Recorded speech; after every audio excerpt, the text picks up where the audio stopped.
Saudara-saudariku yang dikasihi Tuhan, dimanapun Anda berada, salam jumpa dan berkah dalam.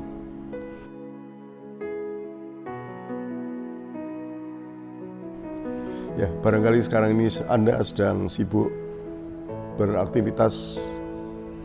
Ya, tidak tahu apa yang sedang Anda lakukan, pasti bermacam-macam ya.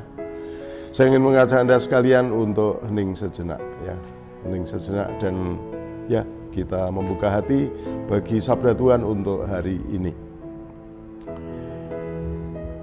Dari Injil Lukas bab 7 ayat 36 dan seterusnya, saya bacakan sebagian. Pada suatu ketika, seorang Farisi mengundang Yesus makan di rumahnya. Yesus datang di rumah orang Farisi itu, lalu duduk makan. Di kota itu ada seorang wanita yang terkenal sebagai orang berdosa. Ketika mendengar bahwa Yesus sedang makan di rumah orang Farisi itu, datanglah ia membawa buli-buli pualam berisi minyak wangi.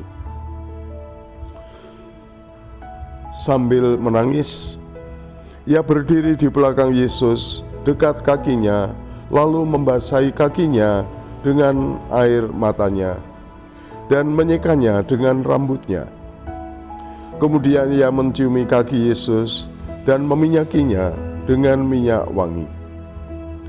Ketika orang Farisi yang mengundang Yesus melihat hal itu, ia berkata dalam hati, "Seandainya ia ini nabi, mestinya ia tahu siapakah orang apakah yang menjamahnya ini. Mestinya ia tahu bahwa wanita itu adalah orang yang berdosa." Saudara sekalian, demikianlah Yesus yang hadir di tengah-tengah kita, menghadirkan diri dalam situasi kehidupan. Dan dia tidak pilih-pilih, semua didatangi. Yesus juga berkenan memenuhi undangan orang Farisi. Ia datang ke rumahnya dan makan di rumahnya. Ya, Tuhan juga berkenan untuk mendatangi orang Farisi yang seringkali dikritik oleh Yesus sendiri. Dan selanjutnya ada seorang wanita yang terkenal berdosa dikatakan. Melihat Yesus yang hadir dengan penuh kasih, dia tersentuh hatinya dan dia datang kepada Yesus dengan semangat ingin mencari penghiburan rohani kepada Yesus. Sebagai orang yang terkenal berdosa, artinya barangkali juga dinilai negatif oleh masyarakatnya, barangkali direndahkan oleh banyak orang lain di sekitarnya, dia ingin mempercayakan diri kepada Yesus. Dan ternyata Tuhan juga berkenan menerima wanita itu. Ternyata Tuhan juga berkenan menerima kepercayaan dari wanita itu. Pada saatnya Tuhan Yesus lalu berkata kepada wanita itu, "Dosamu telah diampuni." Dan orang-orang yang makan bersama Yesus berpikir di dalam hati, "Siapakah dia ini, maka ia dapat mengampuni dosa?" Tetapi Yesus berkata kepada wanita itu, "Imanmu telah menyelamatkan dikau, pergilah dengan selamat." Ya, saudara-saudariku yang dikasihi oleh Tuhan, wanita yang menghadap Yesus kiranya boleh menjadi contoh untuk kita semua.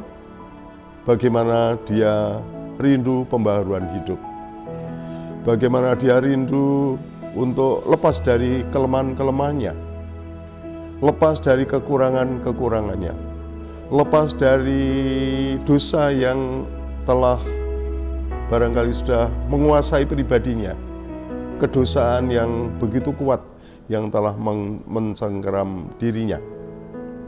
Dan di dalam Yesus dia mengalami pembebasan.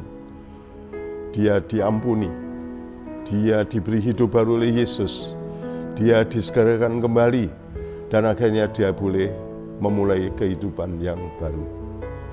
Ya saya kira itu adalah suatu bentuk dan wujud rahmat yang ditawarkan kepada kita juga. Rahmat untuk membaharui diri, rahmat untuk selalu menyegarkan diri. Ya masing-masing dari kita saya kira mempunyai kekurangan dan kelemahan ya, saya kira. Dan kita perlu mohon kita dibebaskan dari itu. Sebagai ilustrasi saya ingin sharing, saya itu seorang yang terkenal atau dikenal sebagai introvert ya, menurut bintang saya ya. Karena menurut bintang saya itu seorang introvert. Ya.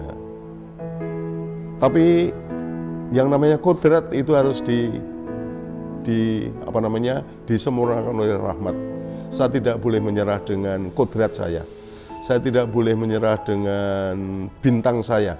Bintang saya memang saya itu introvert, lemah. Dan ternyata dari kelemahan itu lalu saya menemukan panggilan saya. Oh, saya itu orang introvert, orang yang suka di kamar, suka bersembunyi. Maka saya bersama Yesus itu disegarkan dan saya diarahkan supaya saya mencari teman ya. Karena saya cenderung ke dalam, cenderung bersembunyi di kamar, cenderung hening ya.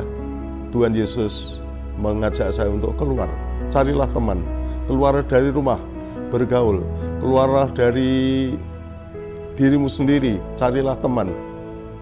Keluarlah dari kamarmu dan selawunglah.